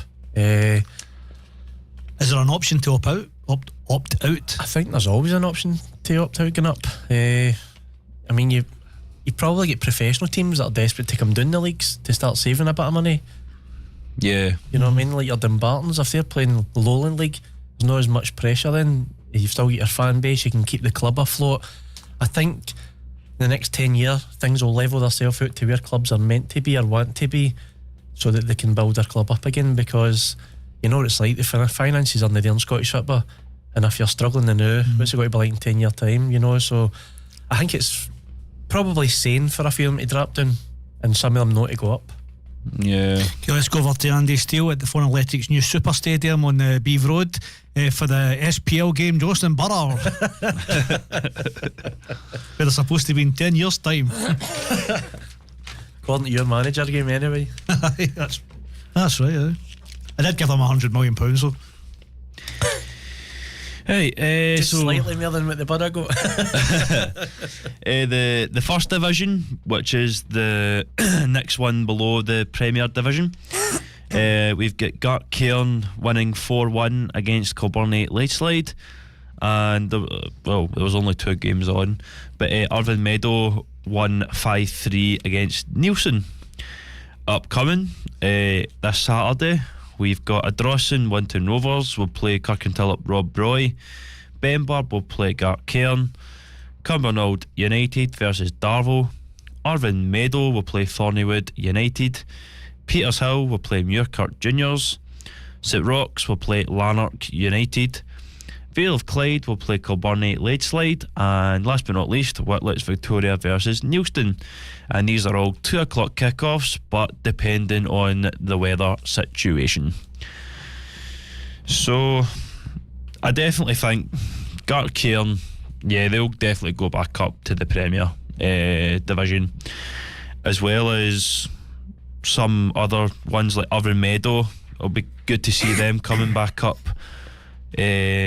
St Rochs, a kind of Celtic C team. I could probably see them coming up into the Premier Division as well. I just hope that Neilson make it with them. I think they deserve to be in the Premier. I mean, you've really, like, if you're a Celtic fan, you've really got your weekend sorted, because if like St Rochs were at home, say maybe a 2 o'clock kick-off, and you watch them for like the first maybe whatever half or the full game, you always go down to Parkhead, just down the road, and watch Celtic, because like St Rochs are like a Celtic team themselves. Well, it's the same with St Anthony's as well. Aye. They started off I think it was a loan for Celtic back in the day. That's how they played green and white as well. But I think it'll be fair to say that a goal for Dortmund, 1 back. Benburb 3-1 now. Benburb do look a wee bit dodgy. Thankfully there's no relegation, but they're actually quite a mistaken team. Like, they're doing so well in the Scottish Cup, but for where they are, you wouldn't rate them as a third round team, to be fair. I think, like what we were talking about earlier on, it's going to be league now. Most of the cups people have moved on for the cups. It's going to be a lot of league action now, and there'll be a lot of movement. I can see Benburb being at least mid-table come Christmas, like, without a doubt. They've been playing well in cups, so they know they can play well. So I think once the pressures for a lot of teams are out the way, there'll be a lot of movement. Well, I think that again with the no relegation, the pressure's off these teams, especially like Darvel. They've got another year to get their team bulked up for the next season. If you know you're not going up, you know you're not going down, you've got a free hit. I've actually reached out to the West of Scotland Football League to ask if we can interview someone. It'd be quite interesting to find out exactly what's going on. There's a lot of rumours, like, is there more teams coming in to replace the ones going out? Are they changing the league structure? It's actually what you're expecting somebody for the suits to tell us anything. They don't. That's the problem with the SFA. They don't tell you anything. I've read up on the West of Scotland football from as a whole. They've started to include likes of the additional support needs fans.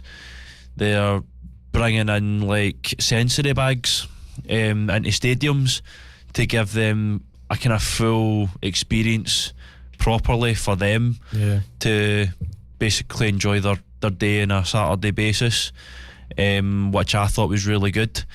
There's another thing. See, when me and Ricky were young back in the olden days before you were thought of, we used to get free tickets in school. Aye. Like, there you go, there's free tickets. 10 free tickets, go and watch St Mirren, and each school would maybe get 30 tickets. Aye. And they would come and say anybody. So me and my pal used to go and watch St Mirren because we weren't allowed out of Glasgow the same, yep. So we would been there every second week. Didn't support him, but it was a good. You were in Love Street. You were up. Used to know a guy who let us into the coo shed. Went up there and watched them all fighting through the fence and shouting and all that. But it was a great experience. See now, it's like give your money, you're just not getting in. It's all about money. That's where I think football's went totally wrong. Right, we'll come in with some ads and then we'll be right back with you guys. This is Johnstone Sound, your local online radio station for and at the heart of the Johnstone community. The power of radio. Bad weather. At the racetrack. In the shower. Oh, sorry. All things that never actually happened. While listening, you pictured them all, didn't you? You see, radio uses the theatre of the mind. It has a one-to-one connection with every person listening.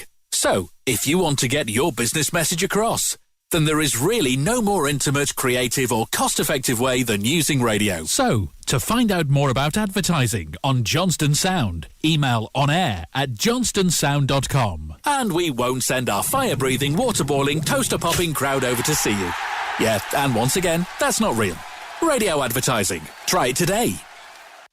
So, you have your business. You have everything all set. Now it's time to let your customers know you're here too. Grab 99 ads for £99. Yes, that's right. 99 ads for £99. Fully produced, no hidden extras. Email onair@johnstonesound.com or call 01505 367 602. Johnstone Borough FC are starting a community grub and games night beginning August 19th at Keeney Park from 6:30pm. The club realise a lot of people are struggling just now financially and emotionally and would like to help and do their bit for the community. The Borough invite people and families to come down to their club on the 19th to enjoy a bite to eat, play some board games and socialise. And this is a free event. That's 19th of August from 6:30pm for grub and games at Keeney Park. Look forward to seeing you there.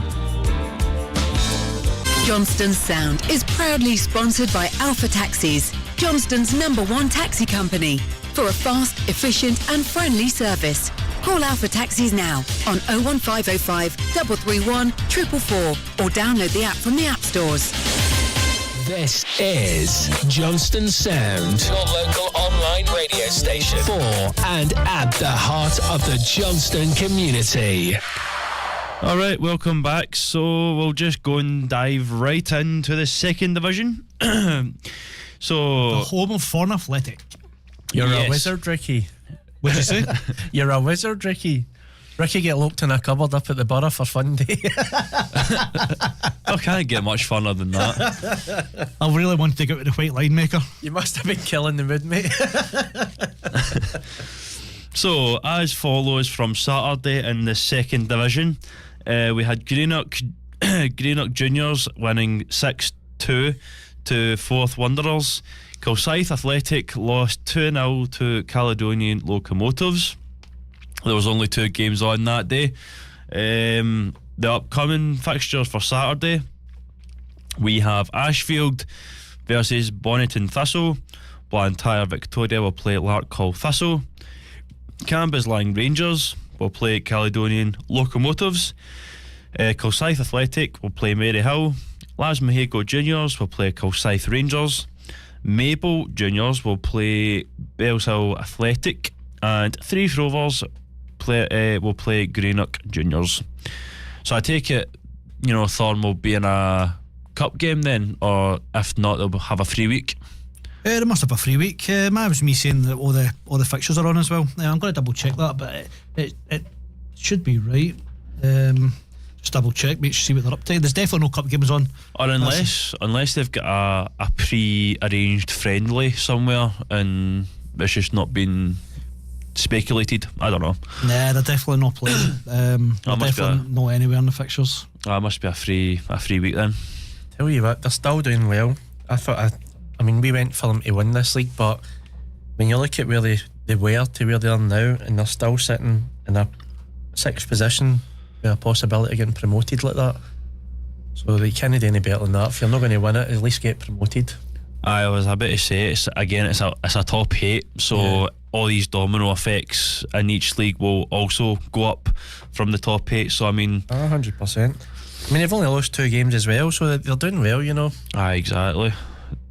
To think there's only 2 teams in there that have not lost a game, with like 3 Rovers and Las Mexico.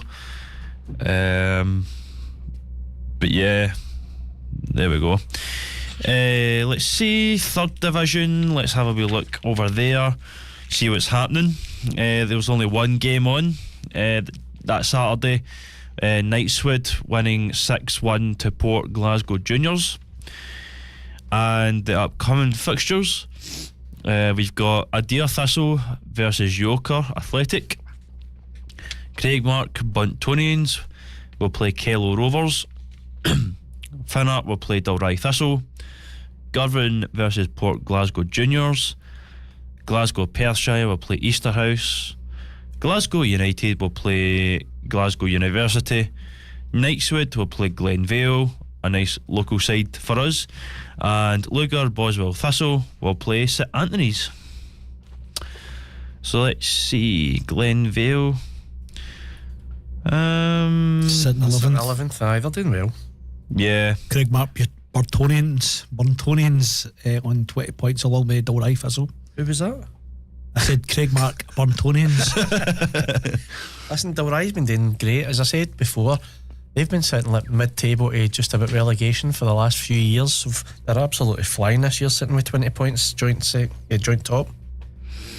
I've got to admit, they're one of the best teams I've enjoyed watching over the years would probably be Port Glasgow Juniors, purely because where they're located, like right beside the river, looking at like a Ben Lomond and all that. They've got a good setup down there as well, and they love their football Greenock. It's one of the best grounds I've actually been to, just over the years. There's a lot of big local derbies down there as well. Greenock team's the other Port team. They take it right serious down there. Greenock Juniors. Right, 4th division, which is the last but not least division. So that's just basically your rock bottom league. Giffnock winning 2-1 against Vale Leven. Again, that was the only game on, probably due to weather. It was because of weather. I didn't bother putting it in because I'd said it at the start, but there was a lot of games off because of the weather, so that's all it was. It was basically full cards. Let's have a wee look. So BSC Glasgow. Oh, a night with me and Ricky at the BSC. I was meant to make that a jingle.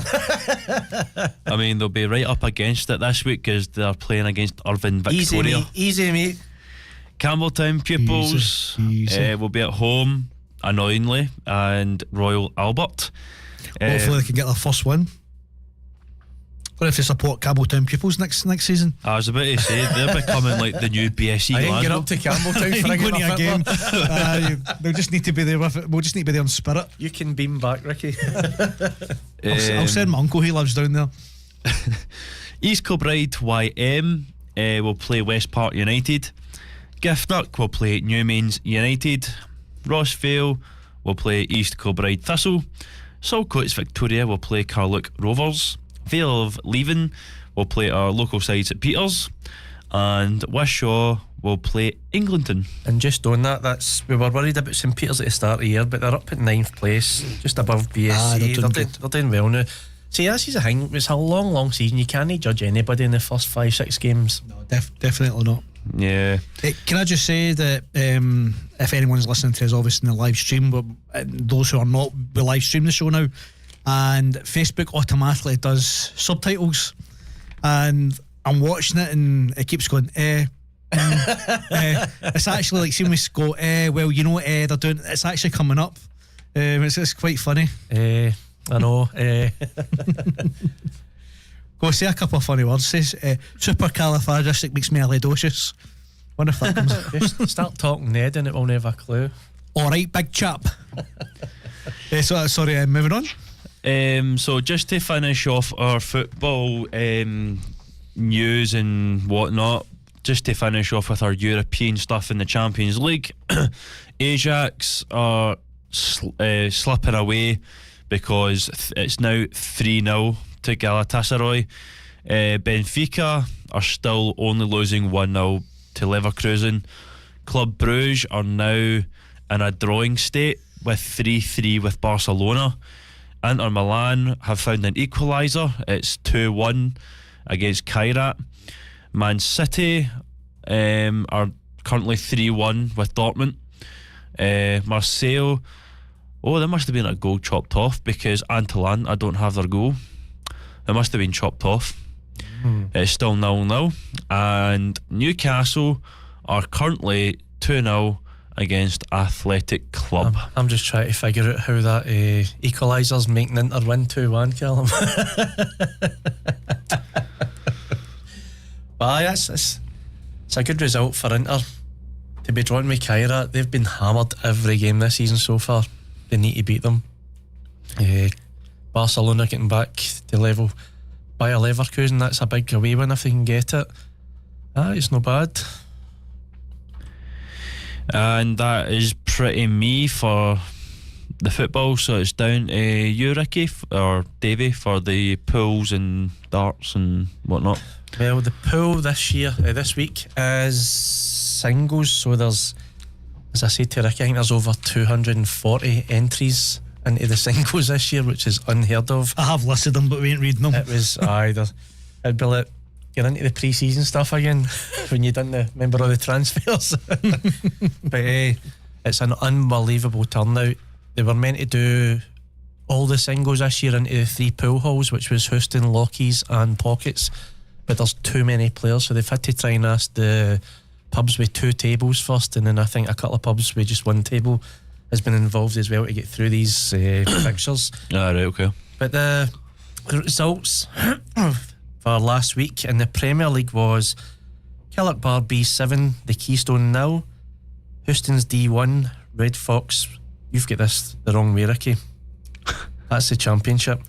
So the Championship results were Killockbar B7, the Keystone 0, Houston's D1, Red Fox in 7, Horseshoe 6, Pockets E6, Clippings B7, Blackland Mill 0, Parterbar B6, Parterbar A6, Hashbar B7, Old House Inn 4, The Rest 5, Houston C7, Burns House 7, Lorimers 5, and the now Premier League was Lockheys 4, Clippings in A7, Houston's B7, the Hazel 5.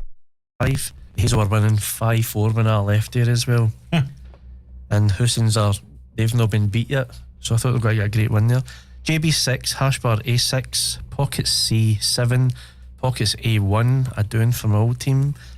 The Heritage 4, Horseshoe A7, Pockets D7, Houston's A5, St Peter's Club 1, Killockbar A7. So there's no... You done the league tables? Yes, there is. So you've got Houston's B with 18 points, 9 out of 9 wins, tremendous. Pockets C on 15 points, Horseshoe A 14, Pockets D 13, Killockbar 13, and Clippings A 13. So it's still a very tight top of the table.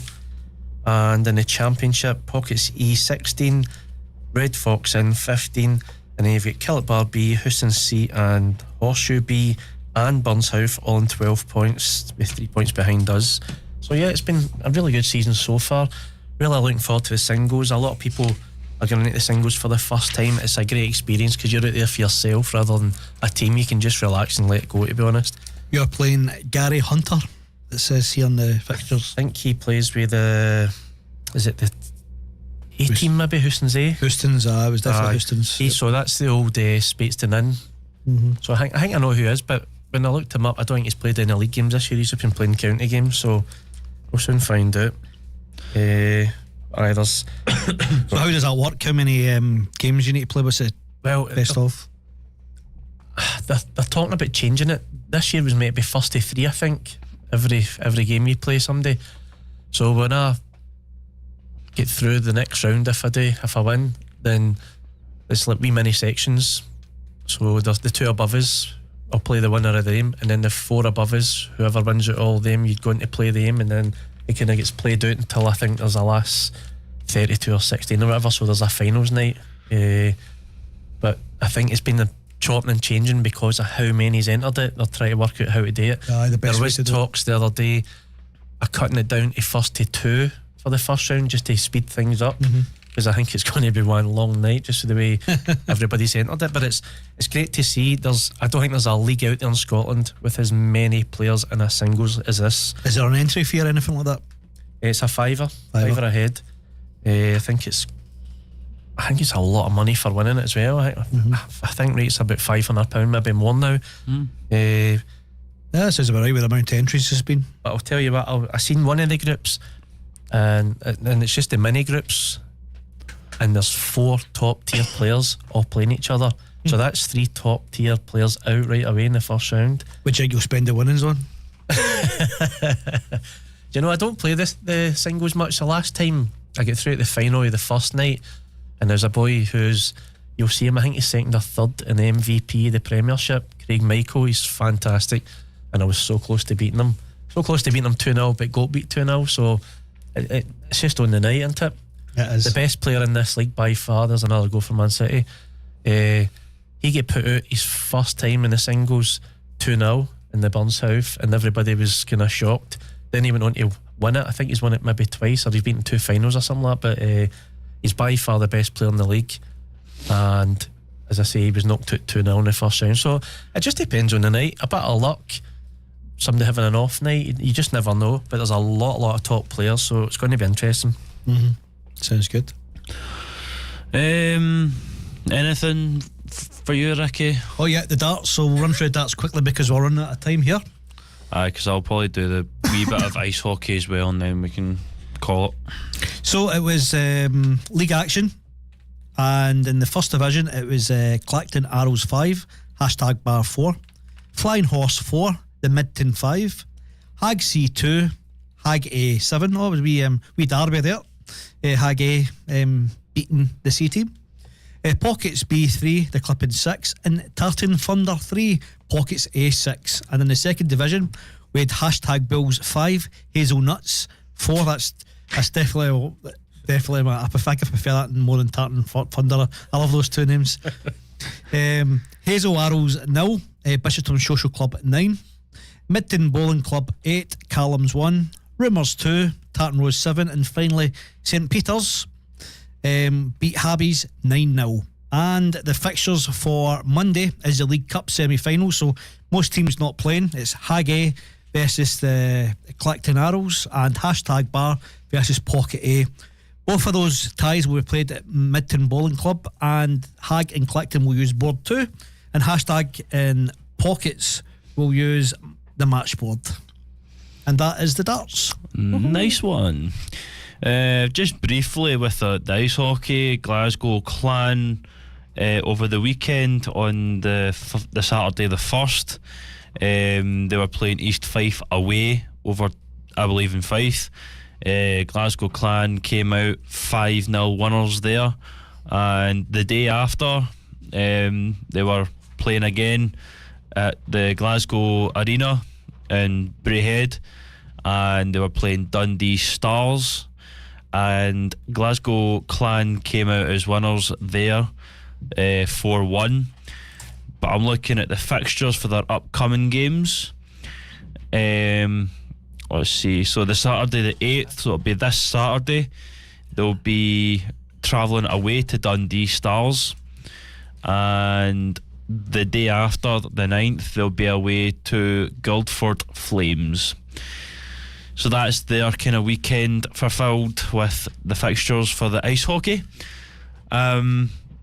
So that's basically us for our 40th anniversary show. Woohoo! And I'll be back in 10 minutes with a new show. That's right. From 40th show to the first show. Although I think you should actually sell these, by the way. These, your wee little makings. Need to get somebody to proof it. Because I genuinely think the mistakes add value, mate. I genuinely think, see, for like the fans and stuff like that, like the borough and all that, they could probably easily buy this for like for £1 or £2. Because I'm producing it, I was thinking maybe putting it online and just like exactly. But yeah, gets the fans a rough idea what's happening everywhere else as well. I'm going to get a better photo on it then. I think your photo looks alright. Oh, a big stud. Your sunglasses and all that, and your red cap. My 3 chins. Oh, okay. But I believe that is us for this week's show. I hope for all the listeners that have came in and listened in, I hope you have had a lovely show on your smart speakers or on the app. And if you're on the stream, you're about to be cut off because we can't play music on the stream. Yeah, so we shall see you all same time next week, same place, and same bat channel.